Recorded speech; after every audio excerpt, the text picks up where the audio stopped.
O Block, famously known as Chicago's most dangerous neighborhood. Guns, drug deals, all the bad stuff your parents probably told you to stay away from. It's there. Good thing I don't listen.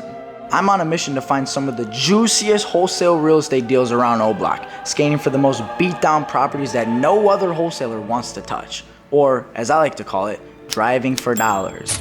This is what I did in the early days of my wholesaling career to make my first few $1,000s. So I figured it was time to go back to my roots and show you how it's done. So come with me as I hunt for deals in the hood and pray to God I don't get stood up. We gotta skirt past these guys. Oh shit. No, mom, it's just for a video. I promise we're gonna be safe. Got royalty inside my DNA. Coke and quarter beach got war and peace inside my DNA.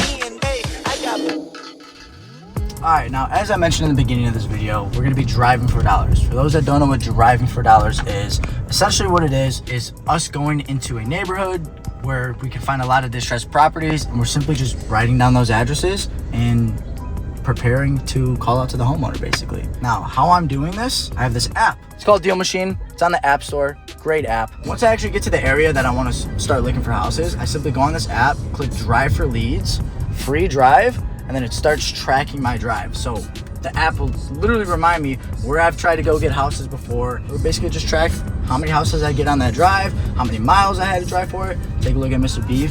Shout out to Bear. But yeah, Deal Machine, great app. And then when I'm done, it'll tell me how much time it took, how many miles I went, how many leads I got added, and then also gives us that little line of, where I actually went. And then boom, it gives me that report. Really good app. If you use my promo code, you'll get $1,000 worth of skip tracing and 50 free postcards to send out to homeowners. And postcards are great because you send them mail and then they call you. Some of the most motivated sellers that way. So the fact that Deal Machine's willing to give you guys 50 free postcards is insane. There's good old Parkway Gardens on our right up here on the right hand side. They got this place locked down now. Hella security. Like you'll see here coming up any second now. It's where some of the biggest Chi-Town legends came out of. They got like barricades, they got this crazy entryway now. Look at this shit that they're building up here. This area is coming up, let me tell you. They're doing newer developments over this way now. It's honestly insanity. Wait, no, this is the area that sucks. Not dangerous, I mean like sucks as in valleys. The valleys over here kind of suck in this little triangle part over here. Alright, so as you can see, I've definitely driven up and down these areas plenty of times. These are all the places I've already smacked heavily. Let's go Cottage Grove and 79th. Drop that pin. Let's go hit it. I'll be completely honest, like being here in these neighborhoods, I really haven't had little to no bad experiences whatsoever. I think when we were at one of my properties that we're currently flipping at the moment, when we were outside, we might have heard gunshots, but who knows? Could have been fireworks, could have been gunshots, could have been construction that was going on down the street, but that's really about it, honestly. This honestly gives like myself and all the other people that are down to hit these areas such an advantage because most people are like scared to come to these areas or like they're getting tracked by their parents and they get an alert on Life 360 like, oh, he's in a bad area. Like, I promise you, it's really not that bad out here. The news and everything that you see online obviously is going to give you the worst of the worst and try to just put so much fear into you. We should grab that house actually, man. I don't think I've grabbed that one. It's all right. We'll come back around and grab that one. Yeah, it's really not that bad. Don't get me wrong. You got like this stuff where it's like out of business and whatnot. But other than that, like it's really not that bad here. Like look they got this brand new Dunkin' Donuts here. And a Baskin Robbins. Obviously the values aren't like crazy good out here for like new development. Like for instance, that lot right up there in that corner, worthless. Damn near worthless. There's no newer development going on over here. But we go a little bit more north, closer to like Kenwood, you find a lot that big. Crazy. They just finished this rehab right here. I think they went a little bit overboard with the Tiffany blue door, but it's a nice touch. Adds some character. Like everything in the hood is so freaking cookie cutter. Like that one that just got done rehab, the neighboring one, looks like totally outdated. So if you find something like that, you got all these cookie cutter houses that are so much easier to find comps for, run your numbers and things of that nature. So that's why I also love these areas because look at that house is identical to that one. That one's identical to that one. and it just makes life so much easier when you're trying to wholesale out here. Typically when I'm driving for dollars, I'm looking for the shittiest of the shitty properties that look damn near vacant, not livable.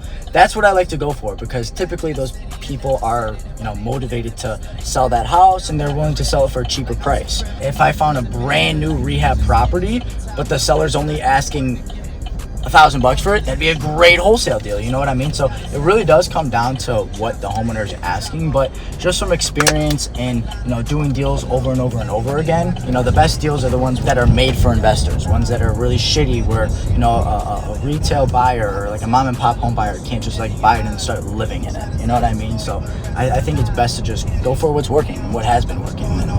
That's what I've been sticking to the last 3.5 years. All right. Let's get up on Deal Machine again. Let's start our drive. Free drive. Bada bing, bada boom. Look at this. Boom, boom, boom. Grabbing all of those. We keep on driving. So how do you like mark it down when you see something you like? Deal Machine, I gotta say, fix your interface a little bit, because like it's so annoying to try to scroll and navigate this and try to click on the houses, but I literally just click the address numbers right there and then I'll click add. Yeah, dude, I need these addresses. Like, that's all boarded up and that's fat as fuck, dude. Oh my god. A lot of the times, like, I will screenshot and go back on Google Maps or even take a picture, because you don't want to get caught like stuck in front of a property while there's like a big group of people outside. Like, you gotta have some sort of common sense and a little bit of street smarts to be coming out here, especially at this time of the day.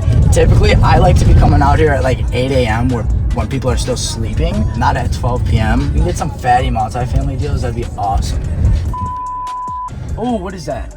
Next to multifamily deals can be great. Obviously, the bigger the price tag, like the bigger the fee can actually be. So that's why, like, if you can find some big multifamily properties that look vacant, woo, grab those ASAP. It's always a little bit nicer to have somebody with you calling out addresses or adding them to the phone, so you can like actually drive, make sure nobody's behind you, that you're slowing down, make sure you're not gonna run over a crackhead. See, here's a good example though.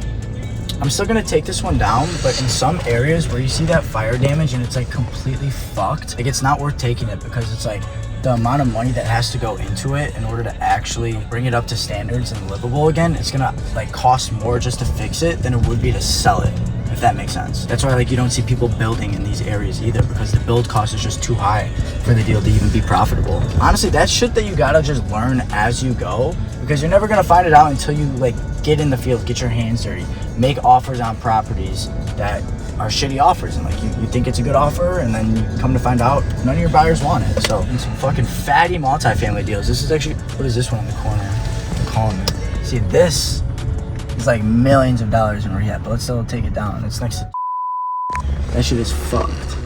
I wholesaled this house. Really? I wholesaled this house. Give me the story behind it. Literally doing exactly what we're doing. We're on that street right there, going back to the highway. I barely glanced at it. I barely caught it, snapped a pic of it, went back and found the address, called them up. Boom, got it. We made like 15 on that. Oh, wow. We gotta skirt past these guys. Do you want to low-key record them? Oh, shit. Those guys look mad sus. I look in the mirrors, I look in the back. If I do see someone like following, I usually like, not following. Have you ever had that? No. Ethan has. Really? Some sketch shit happen, yeah. I've tried to wholesale this one before. Buddy won't give me a good price. Who knows, he might have sold it already, or it's got a fucking somebody in there. Let's go to the main road. Oh wow, looks like they finished that one. I tried wholesaling that one 8 years ago. They couldn't agree on a good price with me. Yeah, sometimes it's good to jump around from neighborhood to neighborhood. You don't want to get caught going down too many streets by the same person multiple times. You just gotta be careful. Don't be stupid. This looks a little bit safer. Yeah. What are some like red flags that you see that and you're like, okay, I'm definitely not wholesaling that? If they're already working on it, it says recently sold, it's like, all right, yeah, like this is a cash buyer. So I'll still add it to be like, yo, this is a cash buyer. Kind of back near O Block. O Block's like a mile down that way. I've gotten a lot of houses over here. Let's take a peep. Yeah, so I've already hit this area pretty hard and pretty heavy. I'm trying to think of another neighborhood that would be decent. We can go to Auburn Gresham. I haven't drove over there in a little bit. Oh, this guy's looking at us right here on the right. That's a crackhead. He got nothing to worry about. Oh, a brick 3 unit. This thing's valuable. Let me tell you, next to What is a brick 3? 3 units. 1, 2, 3, and then a garden unit on the bottom. Okay. Oh, perfect song. Oh, this one too. Is there a number on here? I don't know if you're gonna be able to make it on this one. Like this, I would not take that down. That's it's way too fucked up. Yeah, that's fire damage. That house is gonna burn down half of it at least. Literally. Way too much money do I have to put into that on a main road. What happens to these properties? Like, do they just sit there? Just sit there, bro. Does the town ever like just decide to destroy them? Most of the time, they'll default on taxes. They'll like basically lose the house to taxes, become city owned, and then eventually like, the Cook County Land Bank will like eventually do something with it. Ooh, fuck. The green stairs? See an address on it? You can also say what it's next to.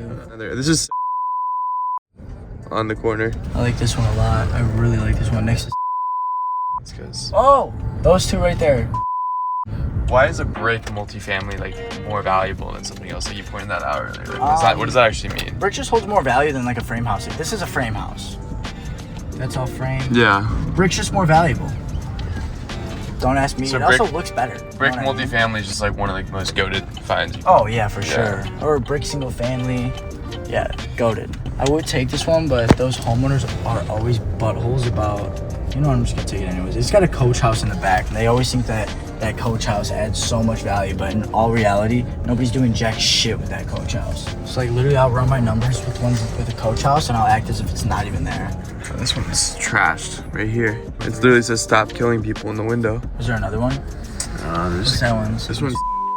I feel a little bit more safe just kind of stopping in the road. Over here, it doesn't feel as bad. I don't know about you, Press. No, it's a little bit better. I'll grab that one on the corner. That's really big. See, that's a 2 unit. You see how it's got 2 doors? It honestly might be more. Fuck. All these great opportunities.